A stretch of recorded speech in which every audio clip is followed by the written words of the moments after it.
One. Who's ready to party? I am. Hey, ladies. Hi. So we have Bill with us today. Thank you so much for joining us, Bill.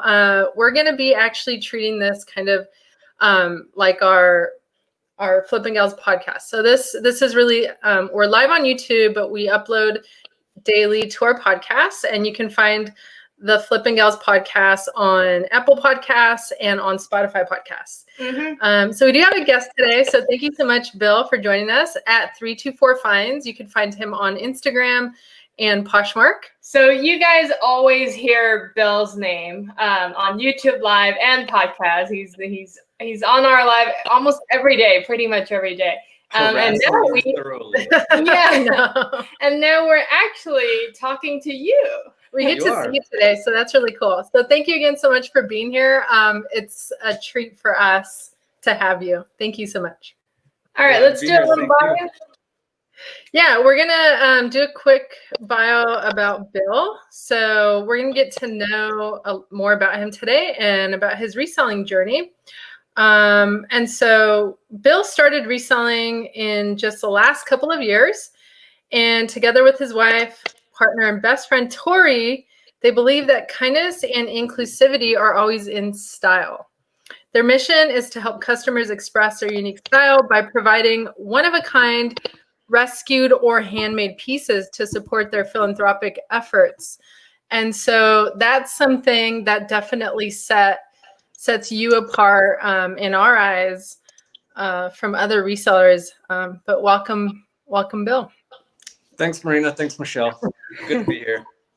Yeah, so we just want to get started with a little bit about your background, if you don't mind sharing, because we want to get to know you. You're a really important part of, the reselling community, and, you're important to us and the efforts you and Tori contribute. But we want to know more about you. Like, would you mind telling us a little bit about your background, like pre-reselling? So I grew up in Aspen in the early 70s. That would make me 48. Aspen was 8,000 people at that time, so really small community. Played all the sports in high school, like all of them that you could ever imagine. From there, graduated high school, of course. And 2 weeks after graduation, I was off to Chicago, Great Lakes boot camp for the United States Navy. Wow. My family tree is littered with veterans from World War I through Vietnam, through you name it. Mom wasn't too happy because I signed the papers without her, but oh man, she let me go. Same year, December 1, I was in San Diego on my ship, and we departed for Iraq, the first Gulf War. From there, it was 18 months in a 5-mile box on the boat, which was kind of interesting. Oh my goodness. Got back, college was not the way I wanted to go, so I went to culinary school in Oregon. So I am a classically trained chef. That was 26-ish years of my life.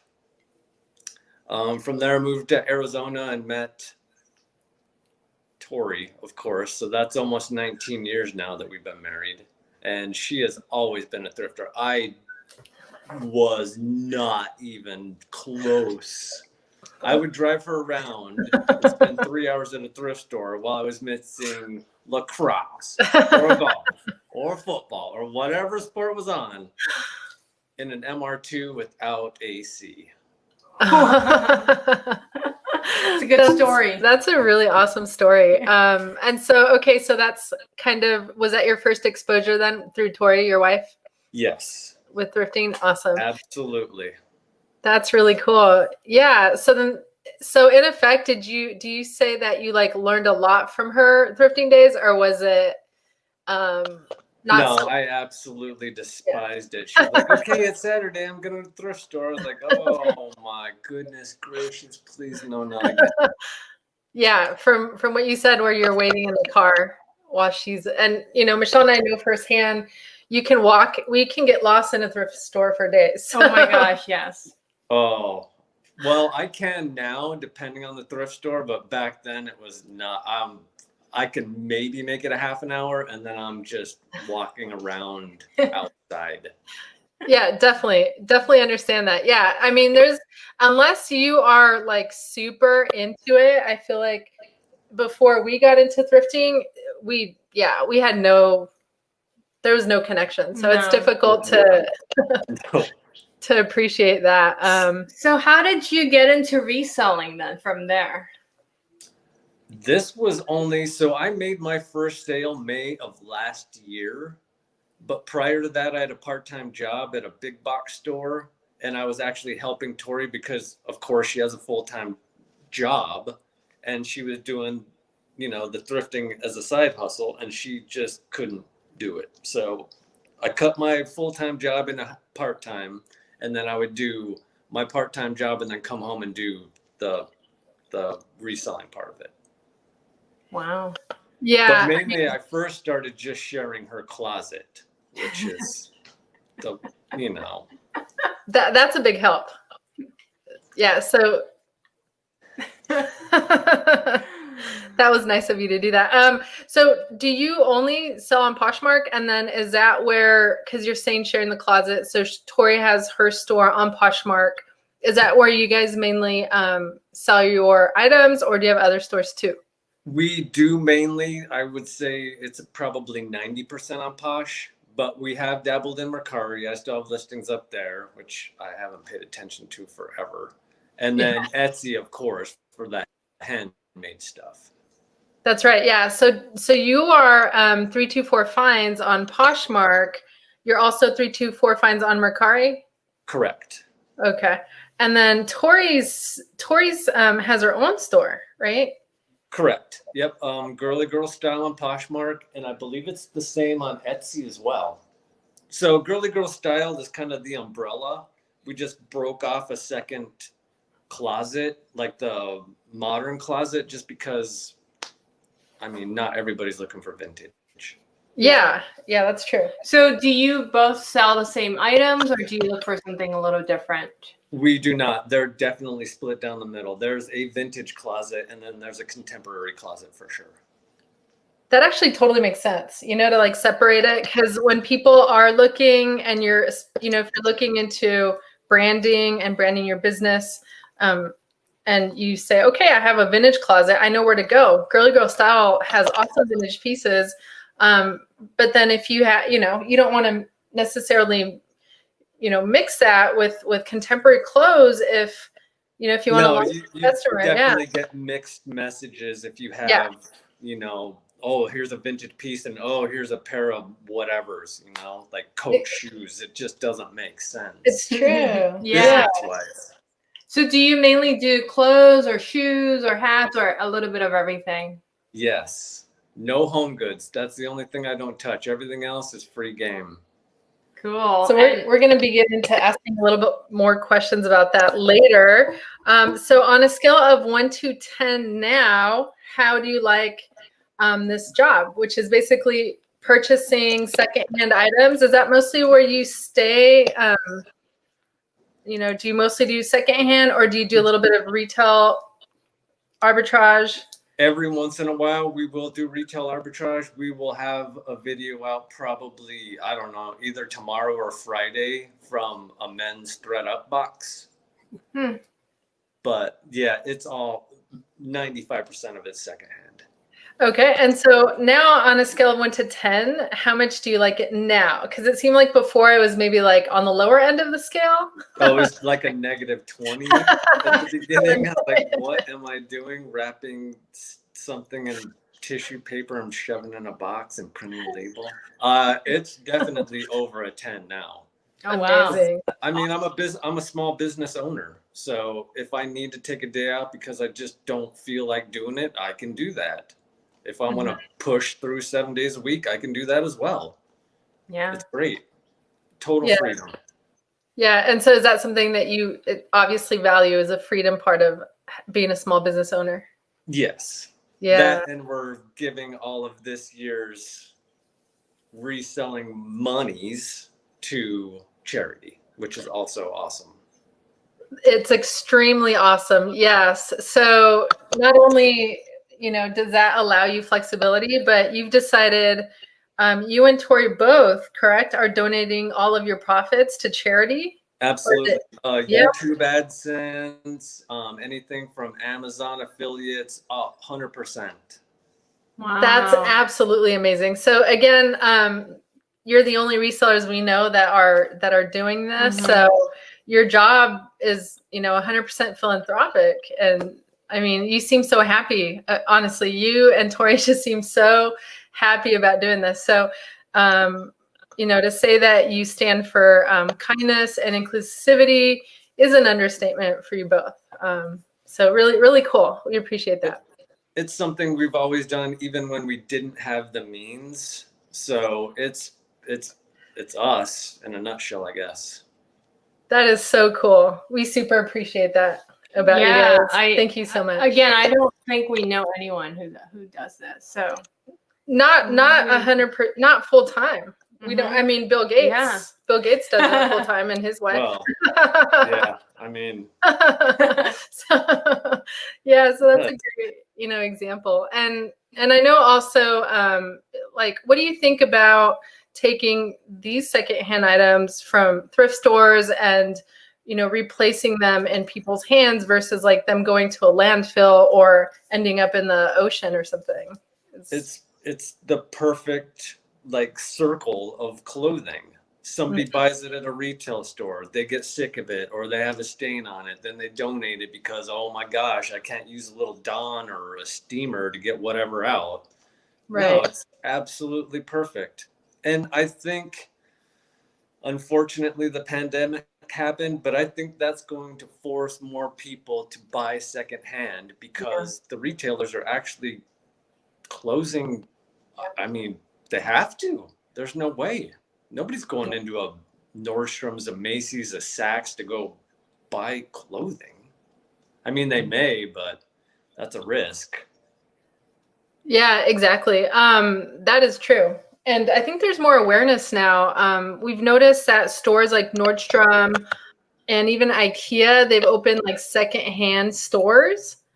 Yep. And it's like, well, why? What's going on? Like, why are you guys doing that? Why didn't you do it in the first place? Yeah, that's true. So I think we got into the game early, and we're going to be better off for it because this is not going to end. Yeah, 100%. Yeah, 100%. I think sustainability is it's something that the next generation or even the further generation are super sensitive about, and they want to make sure, climate change is a big thing. So it's all related. And I think you're right. We are ahead of the game. We're doing it way before these retailers. Absolutely. We know more than that. I think the mindset today in society is, well, if it's secondhand and it looks this good and you've described it as you should, I'm not going to go pay $500 for that. Heck, I'll pay $200 for it. Mm-hmm. So they're getting a deal. Mm-hmm. That's a really good point. I mean, that's definitely when we go thrifting, we feel like that. Like, oh my goodness, why would we pay? My favorite desk that I have now was $300 brand new at IKEA. And I got really lucky and paid a fraction of that cost. And, probably did the people selling it a favor and took it away from their hands. Who knows if I wouldn't have reached out to them if they would have just thrown it away, So yeah, that's a good point about saving money. Those retail prices are crazy. So oh my goodness. For most of us, they're just not even affordable, right? Absolutely. Yeah, so that's a good point. Yeah. Let's get into some of the stuff that you sell. What we talked about what typically he sells.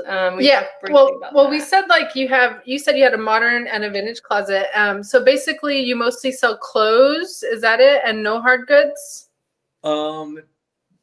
Tori is delving back into the home goods section. I am not. I mean, I'm a little bit comfortable with women's clothing now, but home goods, there's just, oh my gosh, no. But yes, clothes, shoes, some games, but mostly clothes and shoes and hats.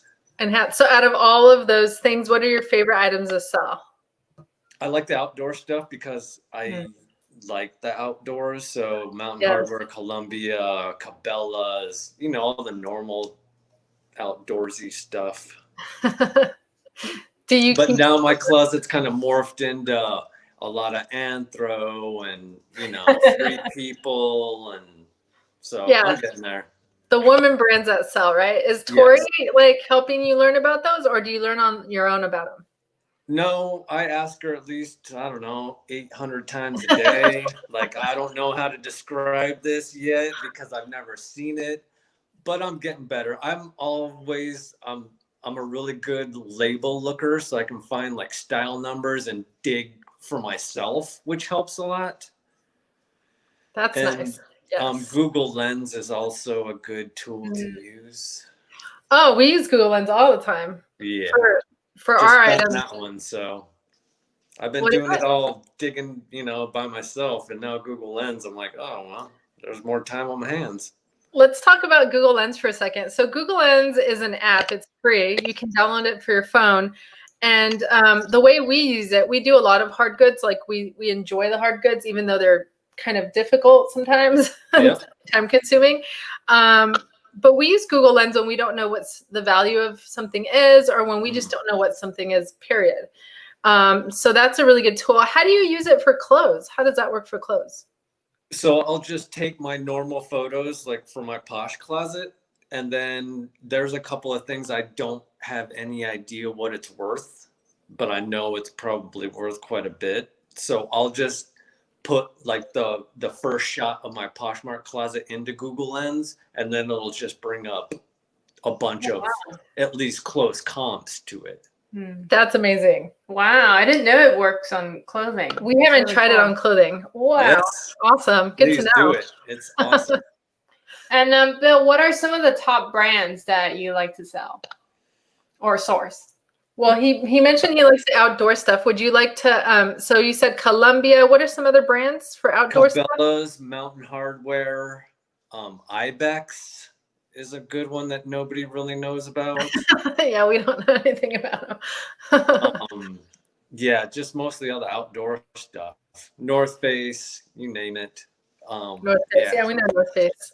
Yep. And so do you remember like what your, I don't know, top 3 or top 5 items are that you sold, and how much they sold for? So like as resellers, you know, and to make it fun, you know, it's interesting when you find one of those like pricier items.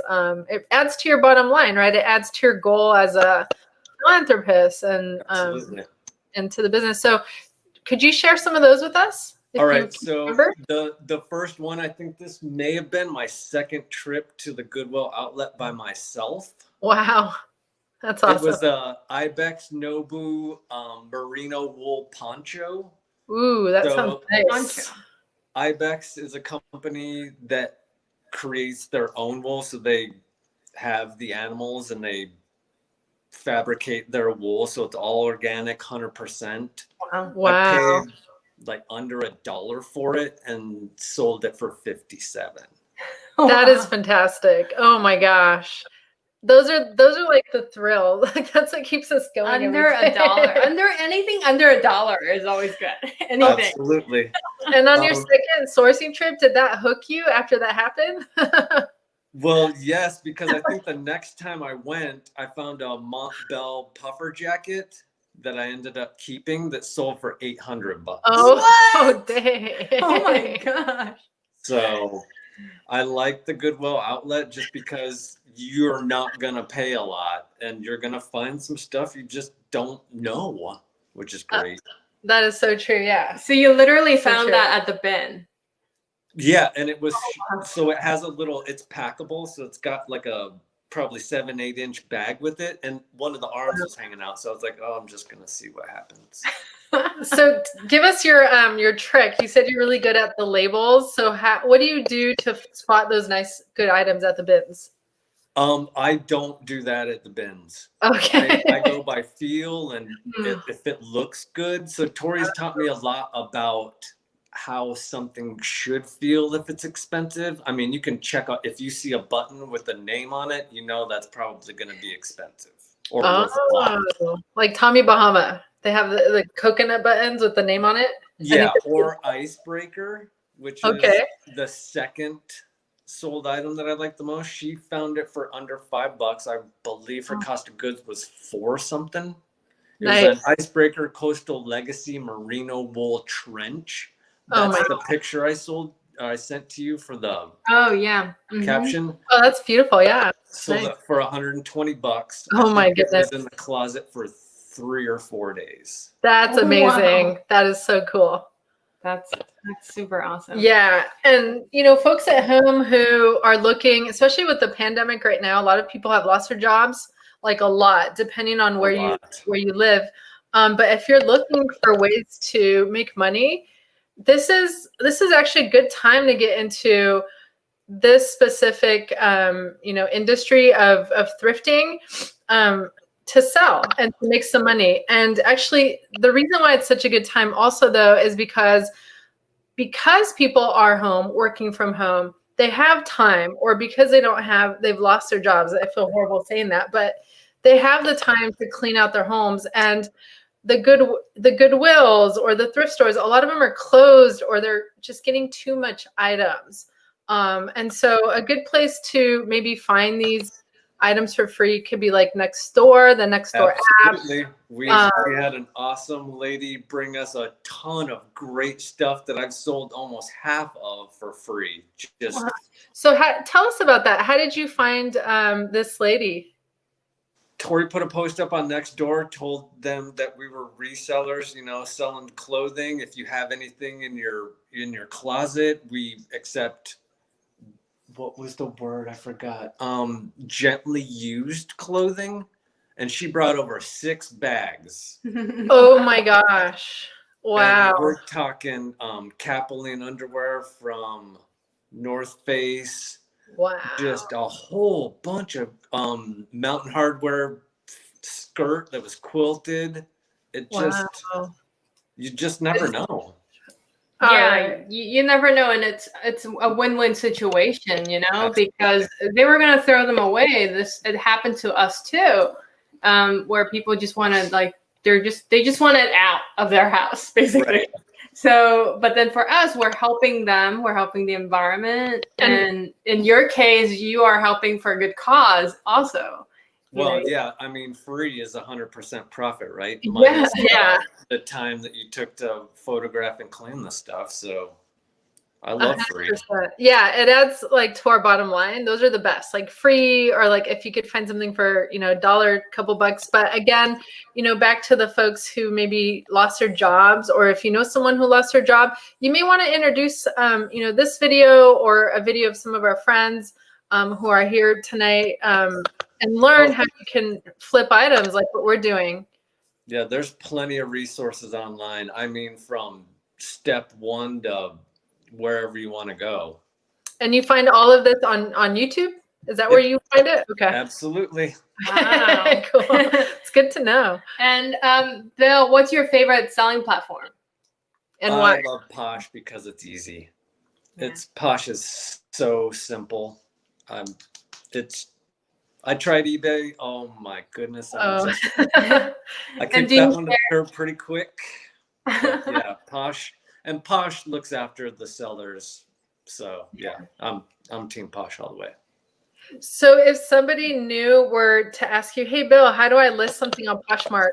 What would be your simple, elevator commercial pitch, to tell someone how to do it. Make sure to at least steam it so there's no wrinkles. Okay. Good pictures are the selling point for everything. If you're a novelist, you can write a great description, great, but pictures sell everything. Make sure to call out any flaws. If there's a flaw, call it out. People will buy it. Trust me, I've sold plenty of stuff with flaws in it. And make sure to be consistent. If you're listing one thing a day, list one thing a day. If you're listing 10, list 10. Just make sure you're doing that every day. And make sure to take care of yourself. Self-care is a thing that needs to be looked at. These are really great tips. And do you share your closet every day? I share both of our closets 3 times a day. Oh, Wow. nice. Wow. How long does that take to do that? And how many items do you guys have in each closet? Let's see. I think I have 467. Tori's got 250. So I'm thinking it takes me about 45 minutes because I share off app. I don't share on the app. Much quicker off app. What that means. Oh, online, on the internet, like using Correct. the computer. Okay. No. I use my iPad, but I'm not sharing on the Poshmark app. Oh, interesting. Trust me, it takes a quarter of the time. Wow. Okay. I did not know that. It's good to know. Check it out. Yeah. So I think the tips that like Bill gave you, if you're a new seller and you follow his tips, you're gonna do really well from the very beginning. And just out of curiosity, how long did it take for you to make your first sale on Poshmark? 2 days. Oh wow. What? So this was back in Seattle. It was May 1st of 2019. So I'm pretty sure we went to the bins that Sunday prior, and I found these shoes, and Tori was like, "Oh, you should just list those and see what happens." Wow. So the lady was buying them for her husband. We had been in communications. I sold them. Then she left me a love note. So that was it. Oh. My first sale. And had Tori sold before you, or? Yeah, I was actually helping her. She had been on the app for probably a good year prior, I think. Oh, okay. Oh, cool. So you were just like a natural. You're like, I've been. Yeah, I already know what to do.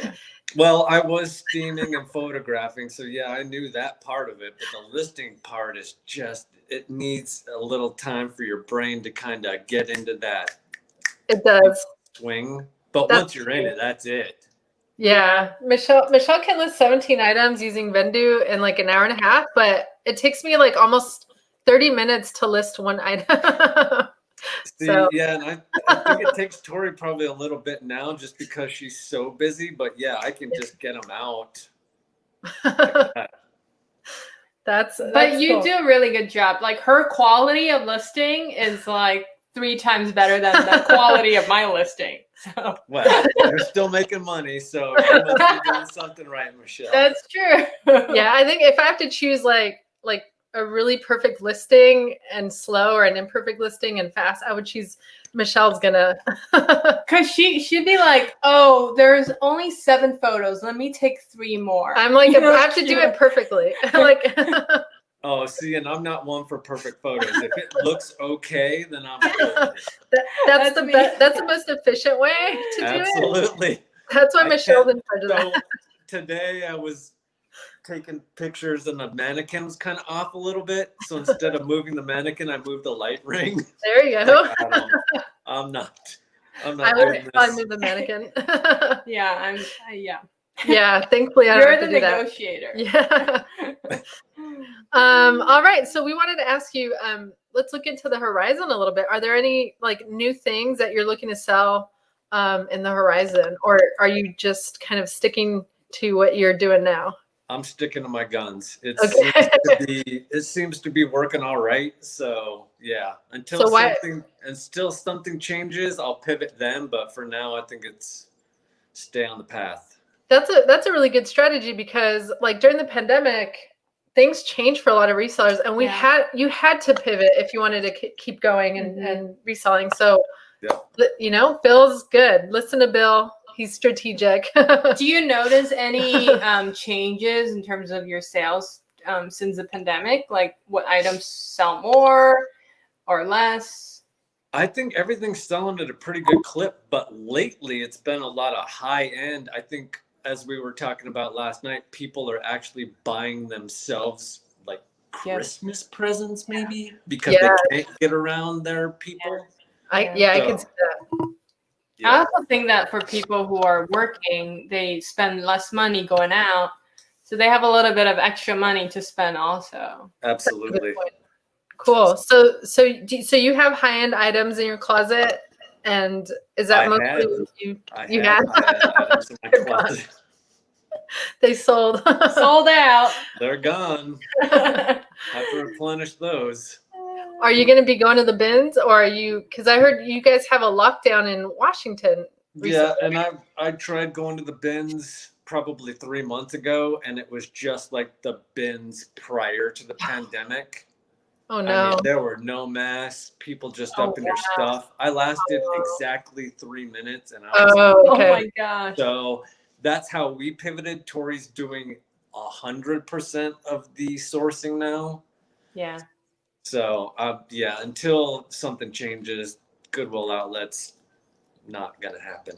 Yeah, same for us. Yeah, I mean, because even before the pandemic, some people wore gloves and people had a mask on, At the bins, because yeah. of the smell and Right. what you're digging into.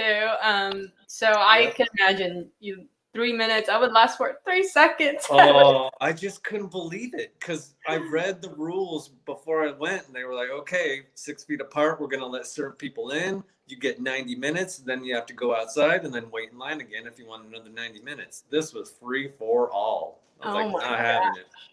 Wow. Yeah. So interesting. Yeah, I mean, it's reasonable when they put those like, boundaries and stuff, but when you get there and they're not following it, it's like Right. they're It was using supposed to be a bin per person. Oh my goodness. that would have been cool. That would have been awesome. I was down for that. Yeah. So you want to get into your like philanthropic efforts and ask you a little bit about that because we're curious. So would you mind sharing some of the charities that you guys have, that you're donating to, and maybe touching on a little bit more on like why or what inspired you? You said you've always kind of been giving. Yeah, Is there any reason why you chose, okay, this year we're just going to give it all away? For one, we're in a great position. There's a lot of people out there that need a lot of help. And if we can help even a tiny, few people, that just, I think it makes us feel better as people. Mm-hmm. The resellers helping resellers thing we did when the pandemic first hit, I think was the best thing we've done because we gave a lot of money away to a lot of people that really needed it. And Posh got involved, which was awesome. Mm-hmm. I think it was last month, there's a group called the Odyssey Youth Movement, the LGBTQ plus organization, literally a half a block from the house. Mm-hmm. So they have resources for LGBTQ plus youth, like all kinds of things, books, resume building, therapy, the whole 9 yards. That's amazing. That's really needed too with the LGBTQ plus youth community. Absolutely. Because many are, kicked out of their homes and they're homeless. So that's really cool. Yep. Thank you so much for doing that, to you and Tori. We also gave money to Canines for Warriors, which, I'm a vet, so that one just was a no-brainer. Those guys need, help, and I know those dogs are well trained, so. Yeah, can you tell us a little bit more about that? So what exactly does that organization do, the Canines for Warriors? I know they help disabled vets, but they also help vets that come back pretty traumatically, mentally stricken by what they've seen. So they give them kind of comfort dogs, but they're all military trained. So, if they get into something, then the dogs, they're protected. Are trained, military trained as well? Yep. Wow. That's so that they're like extremely well trained dogs, as dogs can be. Very aware of everything going around, just in case. So yeah, that's really cool. What else? Oh, and the Ruby Room, of course, in Seattle. It's basically a nonprofit that helps underprivileged young ladies and gentlemen get clothes in case they want to go to prom or a winter festival. So it's all free. What's that? Foster youth. Oh, foster youth. Yeah. Okay. They get to go into the boutique, pick out stuff. They get helped kind of, getting everything together. It's We've That been is working with awesome. them for a long time, but they're amazing people. That is so cool that they have that. Prom and going to dances is such a big thing, and those. Well, and it's expensive. It's so expensive. It's like For one unaffordable, night. honestly. Just one night, yeah, a couple hours. It's like, wow, I'm dropping how much on this? Yeah. True. That is so true. Okay, so those are really cool. Thank you so much for sharing that. It's really exciting and kind of makes me want to think of like looking into local organizations that we have. Because we haven't thought to do anything like that. So. Well, I mean, every little bit helps. They're scrounging just like everybody else. So a buck here, a buck there is going to make a big difference, and you just don't know how much of a difference. Thank you so much, Phil, for saying that. That is very, very true. Thank you. We appreciate that. Sure. So we're going to take that into consideration. So I think that's about it. That wraps it up for tonight. We appreciate everyone who showed up today, and there's a lot of stuff going on in the chat. We did want to do some quick fire questions. Yeah. So basically, the way this works is we just ask questions and you answer the first thing that comes to your mind. We don't have that many. We have 3 or 4. So Excellent. are you ready? I thought you were coming at me with like 20. I was like, oh my gosh. No, just a couple. All right. All right. So what do you do on your spare time? Watch sports, especially soccer, especially my soccer team, the Seattle Sounders, who are playing tonight at 7:30 Pacific. Oh, nice. Okay. Good thing it's going to be after. Yes. What show are you watching right now? On TV? I am not watching any shows. I don't watch shows. Oh, well, we watch Chef and we watch The Mandalorian, of course. Tori's favorite. Oh, I love that show. Okay. Favorite food? What's your favorite food? Ooh, Thai. I've been to Thailand. I've had their food. If I could pick one food to go on a desert island, it would be Thai food. Nice. And what kind of dish would you order? I would order them all. So that really is his favorite food. I feel that way about some food, so I get that, And what is your favorite beverage? Ooh, I like Propel, but I also really enjoy beer. Good craft beer, like at Perry Street Brewing, just down the street. I can walk there with my growler and throw it up. So cool. Well, that wraps up the fire questions, and it was such a pleasure to get to hang out with you tonight, Bill. Thanks you again for your time, and it was lovely getting to know you more. Yeah, and for those of you who are listening to the podcast, you finally get to know Bill. We talk about Bill all the time. Yes. So thank you for sharing your story and for doing what you do. We really appreciate it. Yep. Thanks everyone for joining us tonight. It was a pleasure, and we look forward to seeing you next time. Have a wonderful night. Have a great evening. Bye, guys. Bye. Bye.